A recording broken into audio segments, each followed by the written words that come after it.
Hello, my name is Karen, and I am a current sophomore, class of 2024, and class vice president. When Dr. Hicks first started GALA, she met with many women in the computer science field, knowing that, especially in California, the technology world was missing the diversity of thought that young women could provide. One of the women who inspired Dr. Hicks to develop such a strong computer science foundation at GALA is Ruthe, who we honor today with the Launch Your Future Award. Ms. Farmer is the former leader of the National Center for Women in Informational Technology, as well as Computer Science for All, and the founder of Last Mile Education Fund. Based on Ms. Farmer's vision and advocacy, all GALA students take computer science in 6th, 9th, and 10th grade, and electives are offered for other grade levels. I learned so much listening to this conversation, and I know you will too.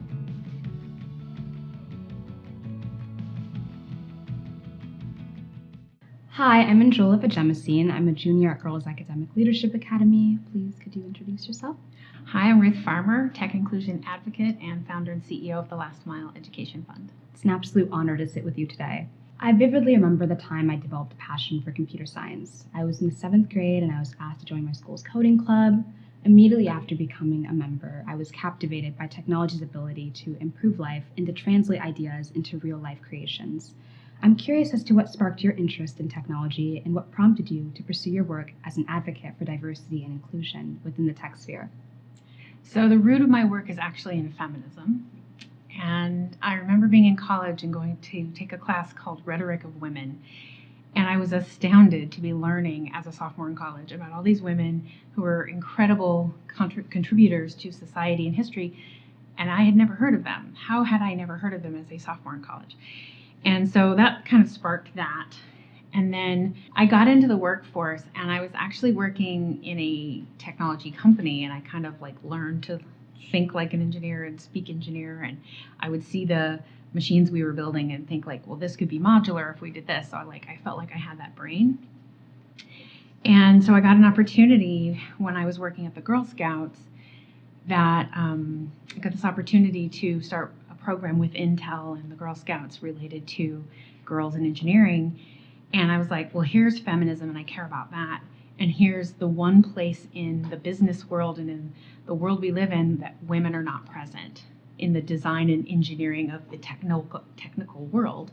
And so that kind of married my passion for feminism with a way that I could not only make the world a better place because women's voices would be represented, but also make sure that women made money and had great careers that were going to help them be independent and bring their innovative minds to the world. That's beautiful.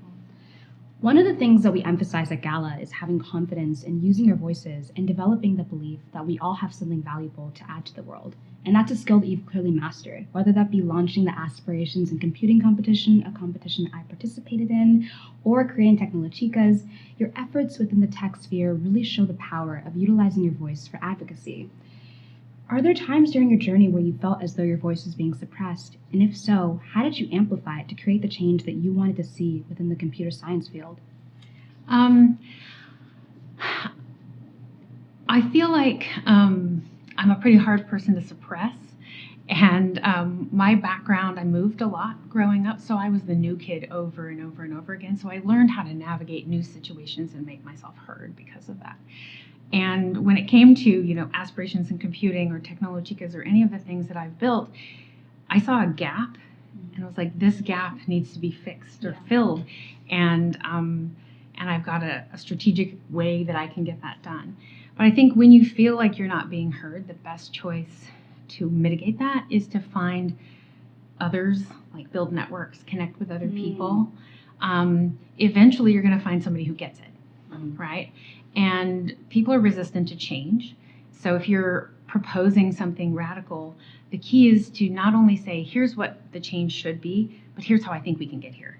Because just saying this needs to be different doesn't solve a problem. Yeah. Saying, here's the 5 steps for this to be different, and here's what it's going to look like when it is different.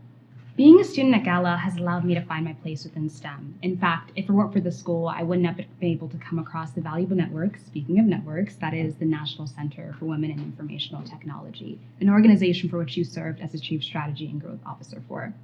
Being a part of such an incredible group of STEM-oriented individuals, specifically computing, has really been able to show me the power of utilizing communities as a way to connect with others. Have you ever felt alone in this field? I don't think I feel alone because I have built networks. And one of the things I frequently like to share with young women like you is how important networks are. From a research perspective, women actually have bigger, stronger networks than men do, but women don't feel like they can exploit them in the same way. So what I mean by exploit is, if you're friends with another person and they have a business and you say, hey, let's make a deal together, women don't typically make those asks. And so I encourage young women to build a network, build it strategically and thoughtfully and authentically, and to use that network when the time comes. And the other key thing about networking is you have to bring something to the table. And so important people, smart people, famous people, they actually want to help you, especially young people like you. You need to give them the tools to help you. So one piece of advice is when you ask for something, make it so easy that I could just, on my phone, forward it to the right person. So ask clearly what you need and why and what you're going to do with that information or that connection. The other thing is you should always treat networking like improv. So in improv, you never say no. Yeah. You never kill the skit. You say yes and. Well, in networking, if you're standing there and somebody's like, boy, I really need someone who knows Java, I'm doing a project. Your answer is, I know Java. I really wanted to learn Java, maybe I could do it. Or my friend Sarah's great at Java. You either be the resource or offer the resource. Even if that connection doesn't work out, they will go, you know what? Anjola's somebody who seems to always know people. She seems to be a resource. And that's how I've built my networks, in that I naturally connect people, whether they know they need to be connected or not. And eventually that pays it forward later. Thank you for that advice and giving my peers and I when it comes to networking and building effective networks. Technology touches nearly every single part of my life, from whether it's how I learn, to how I socialize, to ultimately how I function. As someone who has had a front row seat in both observing and shaping the changing role of technology, including serving as a senior policy advisor for tech inclusion at the White House, how has tech impacted the way in which you see the world, and has there been a specific project that has shaped such views? So being at the White House and being on this team that was working really hard to make government work better for everyone and to make the world better for everyone was incredible. And I've been working on computer science education and inclusion and diversity since probably 2005. I've been working on girls in STEM since 2001. But getting to be there at that level in the White House, where we were working on policy in levers within government that serve hundreds of thousands of people, right? So if you fix something for, say, how you enroll in veterans benefits, that's going to benefit thousands, hundreds of thousands of people forever.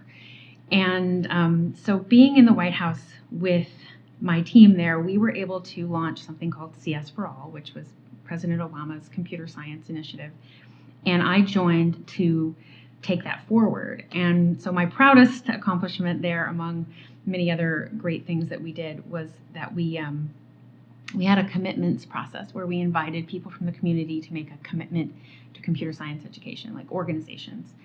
And when I joined, they had maybe 50 organizations that had made commitments, and they were the usual suspects like Apple and Microsoft and Oracle and others, and the Girl Scouts and so on.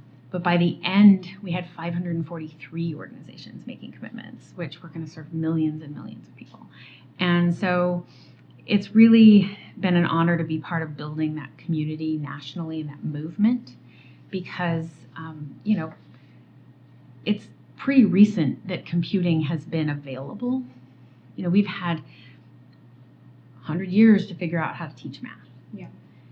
Computing is relatively new, and so we're really working hard to accelerate getting it into the schools, getting it into the out-of-school time, making sure that parents understand it, that the media is telling the right story, all the ways that we need to normalize computer science for all kids, not just for some kids. And it should just be as mundane as taking any other class. It should be part of your life. Yeah. I can see how teamwork was really, really instrumental in you helping to make computer science as normalized and as, implemented in every single facet of society as possible. And I've shared similar experiences when it comes to building projects. I want to always use a team to incorporate a diverse range of perspectives. Being in a field as rigorous and as introspective as computer science can naturally engender feelings of inadequacy or incompetence. Imposter syndrome is something that's common for people like me, especially because they deem themselves as unworthy of their position because they're so underrepresented.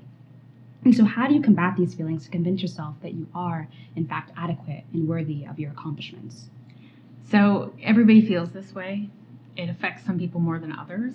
I sometimes am like, I can't believe I'm here. Like, I can't believe I got this award, for example. And I, just accept that feeling and move on. I think the important thing to do to combat imposter syndrome is if someone gave you an opportunity, it's because they believed in you. And I remember being in graduate school at Oxford University, and my classmates and dorm mates were all in different majors.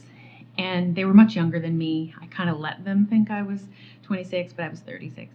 And they all thought it, so it was fine. And I remember them being like, oh my gosh, I don't belong here. How did I get here?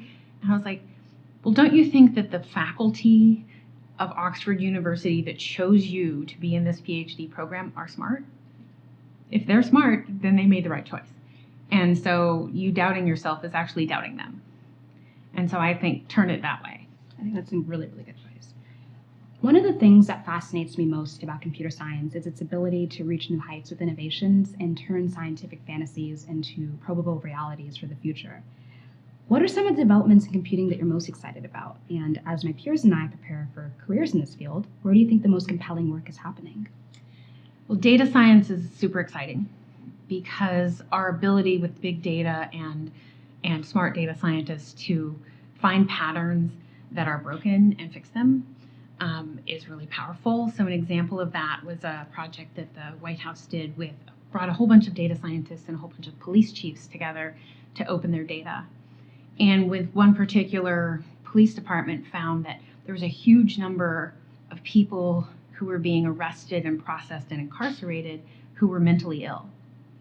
And it's bad enough to get into the cycle of incarceration, but if you're also mentally ill, getting out of it is very, very hard. And what they ended up doing was they looked at all the data and they discovered that this city was spending $8 million a year to incarcerate people who were mentally ill. Well, they responded to that now that they had the data and they could see it, and they instead trained the police officers to recognize mental health symptoms, built a section of the jail into a mental health ward, and they diverted them into the mental health system instead of arresting them. And that, a year later, it was down to like 700 people. And so that's not only saving those people's lives and their livelihoods, but it's also saving the city millions of dollars. Yeah. And that's what you can do with data science. It's really exciting. I am also really concerned on the flip side about the potential impact of bias that's in the technology that we use. And that's why I'm so passionate about getting young women and people of color and people with disabilities and different neurodiversities into building the technology, because the technology is always going to reflect the perspectives of the people who build it. And right now, frankly, most of the technology that we live and rely upon, live with every day, is built largely by white and Asian men, and they don't know what they don't know. So you can't expect them to build for everyone because they're not everyone. So we really need to accelerate the pace of bringing more diversity and more people into technology, because AI is going to move things so fast. Already technology operates at a scale that's exponential. And we need to get people like you to the table as soon as possible. And that's why I'm just so fond of your work and everything you've done. I mean, just researching racial bias and artificial intelligence was incredibly illuminating. And it showed me, the pressing issue of bias and how it can really, really impact someone's life. Because artificial intelligence, there's no question, it's burgeoning as a pioneer of the future. It's something that's going to be a part of us no matter what. And so if we have this artificial intelligence that is like harming people of color, there has to be something to do about that. And I'm so grateful that you are taking the initiative and making sure that women are, especially women of color, are coming into these fields and they're able to create a diverse workforce that can actually help to create products that are diverse within its capabilities and are not just serving just one demographic. Yeah, that's super important. And I think that the best favor that you and young women like you can do is like go get those credentials and learn and, you know, get your PhD in AI and help us make sure that the future is built correctly. It's an honor sitting with you today. I'm so thankful for everything you said. I'm just very, very happy that you came to sit with me today. Well, it was great to be here in this beautiful place on a beautiful day. With that, we'd like to present you with the Launch Your Future Award for all the work you've done in education and advocacy. Thank you, Anjola. It's such an honor to be here, and I'm so happy to know that schools like GALA exist.